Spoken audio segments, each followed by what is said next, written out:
Hola amigos, ¿qué tal? Muy bien, ¿no?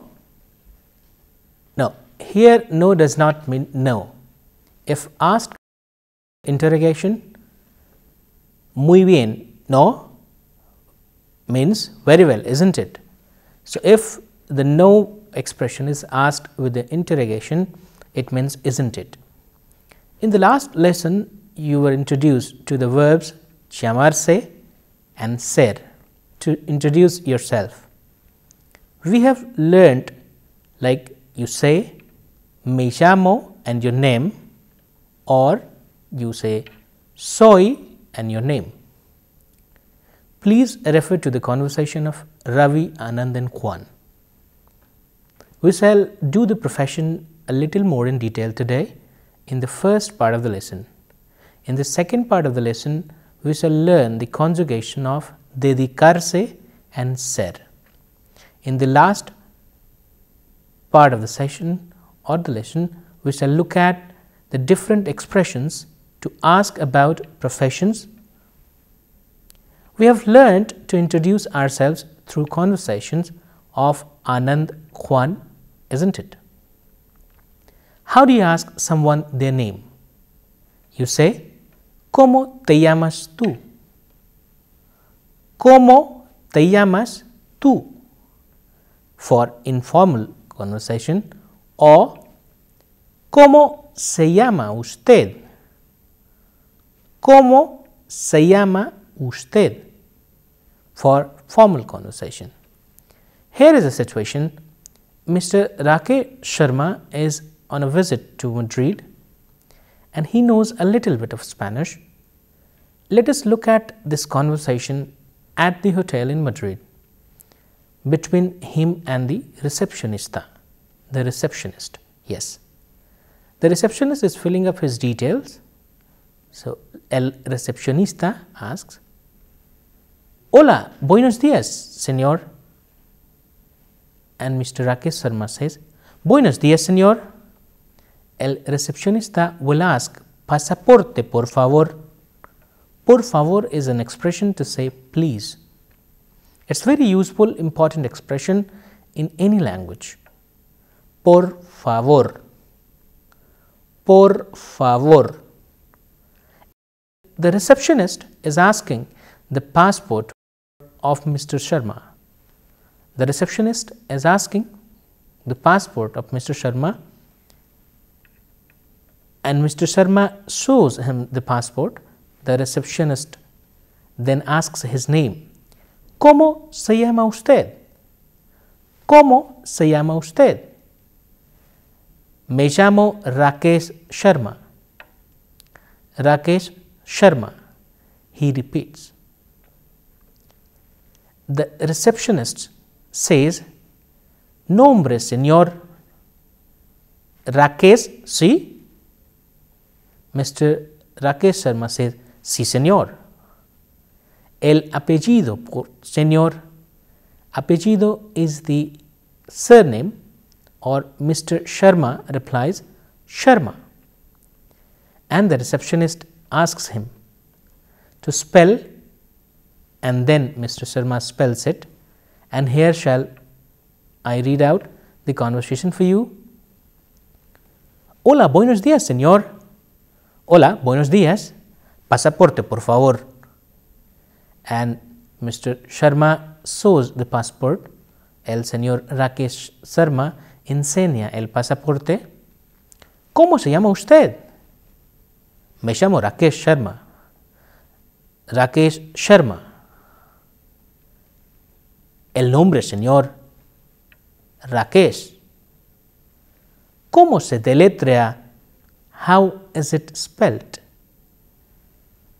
R A K E S H.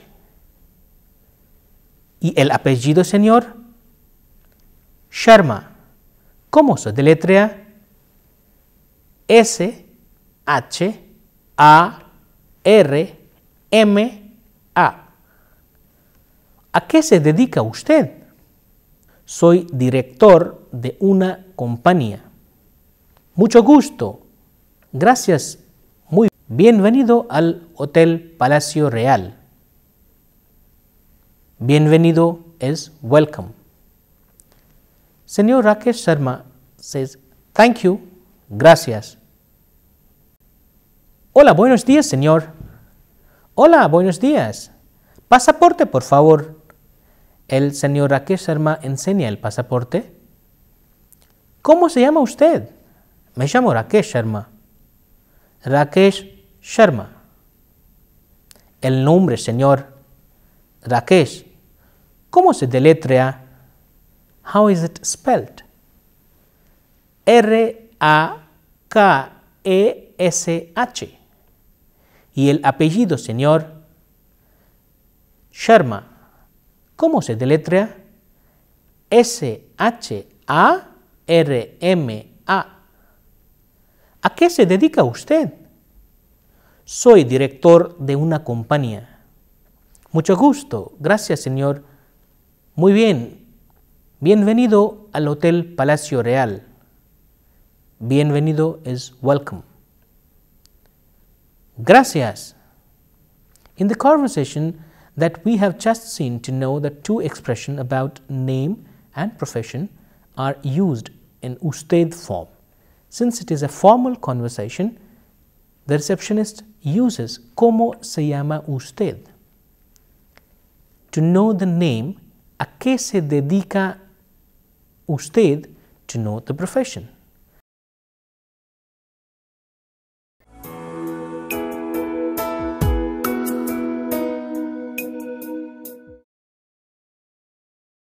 Let us now conjugate the verb llamarse. In the last class, we have seen how did we conjugate llamarse. We make conversation and use verb. We need to conjugate the verbs according to first, second, third person, singular and plural pronouns. Yo, tú, usted, él, ella are singular subjects or singular pronoun subjects. Nosotros, nosotras, vosotros, vosotras, ellos, ellas, ustedes are the corresponding first person, second person and third person plural subject pronouns. Unlike in English, where it is necessary to use the subject pronouns with the verbs, in Spanish subject pronouns are often left out. In some specific context, their use is essential, but if they are used always, it reflects an overuse because the Spanish verb forms often make it clear who the subject is. Like in the example, me llamo is only used for yo, the first person pronoun subject. So, when you say me llamo, it is implied that it is for yo. Therefore, you need not again say yo me llamo unless the context demands it. Now, here goes the conjugation of verb llamarse. Llamarse. Me llamo, te llamas, se llama, nos llamamos, os llamáis, se llaman. The question we make are, ¿Cómo te llamas tú? The answer would be, me llamo and the name. ¿Cómo se llama usted? Me llamo and the name. ¿Cómo se llama él? If we are asking about somebody, as in what is his name. ¿Cómo se llama él? Is where you need to specify the subject pronoun, because in the first question, ¿Cómo se llama usted? You are asking what is your name or how do you call yourself, and in the second question, ¿Cómo se llama él? You are referring the question that what his name is or how he calls himself. ¿Cómo se llama ella? If you are asking the name, a girl, as what is her name.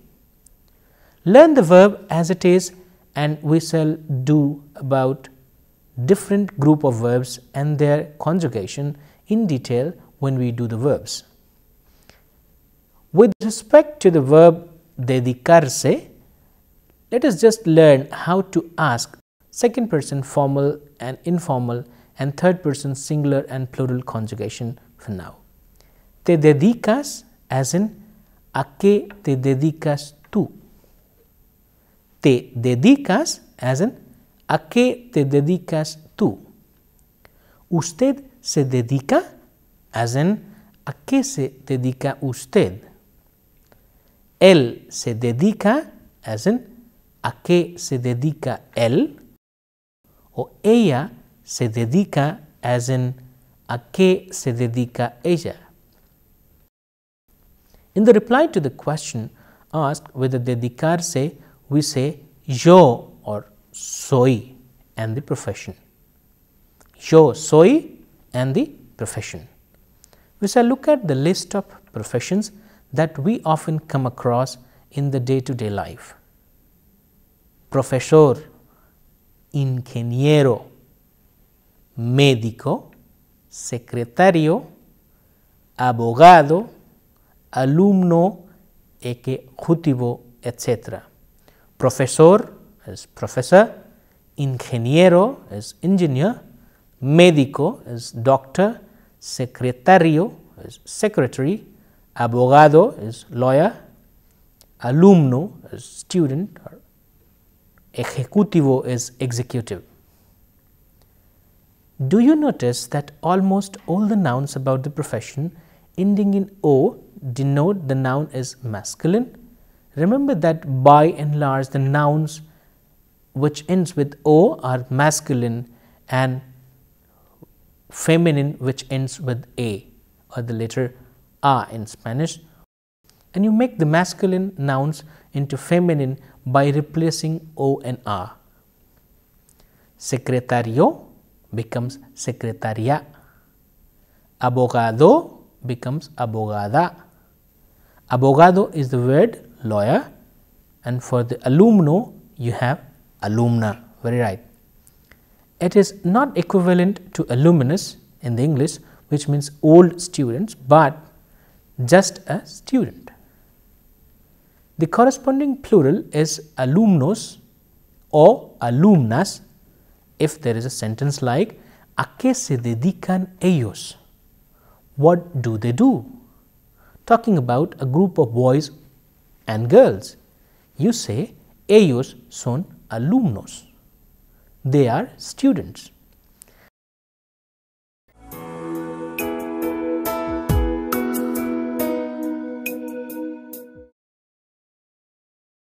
Let us learn the verb ser and its conjugation and how do we use to talk about the professions. The verb ser is to be. In English is very important verb. You use it like to talk about yourself, your profession and later with some adjectives, etc. Here is the conjugation. Yo soy, I am. Tú eres, you are. Usted es, you are formal. Él es, he is. Ella es, she is. Nosotros somos, we are. Vosotros sois, you are. Ustedes son, you are, formal again. Ellos son, they are. Ellas son, they are.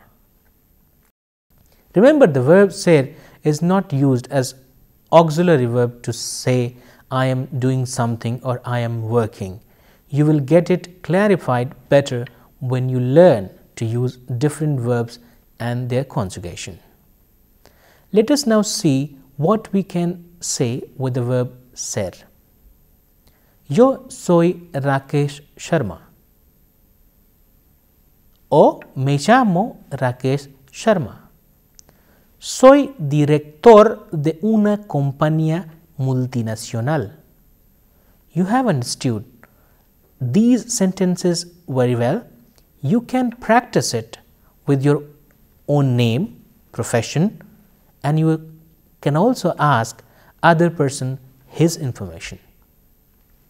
If someone asks you, ¿Usted es el señor Rakesh Sharma? If you are not that person, you just say, no, no soy, no, I am not. And if you are the person and you say, yo soy, and your name, you just put a no before a verb to negate. Yes, in Spanish, you just say the word no before the verb to negate your statement or put a negative statement. Yo soy ingeniero. I am an engineer. Yo no soy ingeniero. I am not an engineer. Tú eres alumno. You are a student. Tú no eres profesor. You are not a professor. ¿Es usted Ramón? Are you Ramón? No, soy Juan. No, I am John. So the question goes, ¿Es usted Ramón?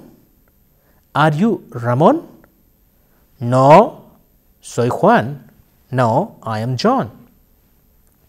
You need to pause after no in oral communication to negate and make other sentences, otherwise it causes ambiguity. I would repeat the sentence again. ¿Es usted Ramón? Are you Ramón? No, soy Juan. No, I am John. So you see that you have to pause to make the statement clear. In written expression, you need to put a full stop after no, so that you negate the statement and then make another sentence or statement in the following example. Yo soy Ramón. Or yo no soy Ramón, soy Juan. Yo no soy Ramón, soy Juan. If there is a sentence like, ¿Es usted profesor? Are you a professor? Do you notice the verb and the subject inversion to make questions? Yes, to make interrogative sentences, you inverse the subject and verb, or you do not inverse and the intonation changes with the interrogation. We shall learn about accentuation, interrogation in another lesson.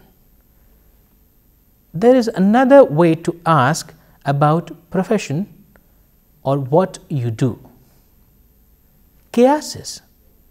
What do you do? Or what are you doing? ¿A qué te dedicas? Is an expression specifically to ask profession, and ¿qué haces? Is an expression used to know what the other person does and also what he is doing in general. ¿Qué haces tú? O ¿qué hace usted? And in reply you say soy and the profession. This is the verb hacer, which means to do, and we shall learn in the next class in detail about this verb hacer. One more way of asking about profession. ¿Cuál es tu profesión?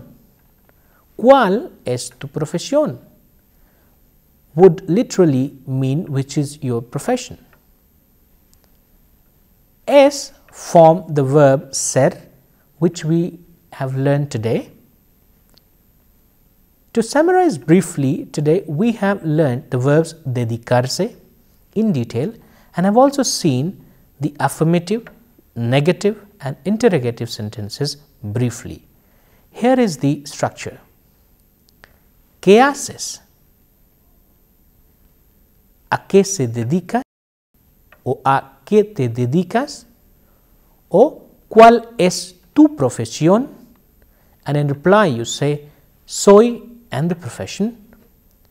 To learn more about different professions, you may look at the glossary.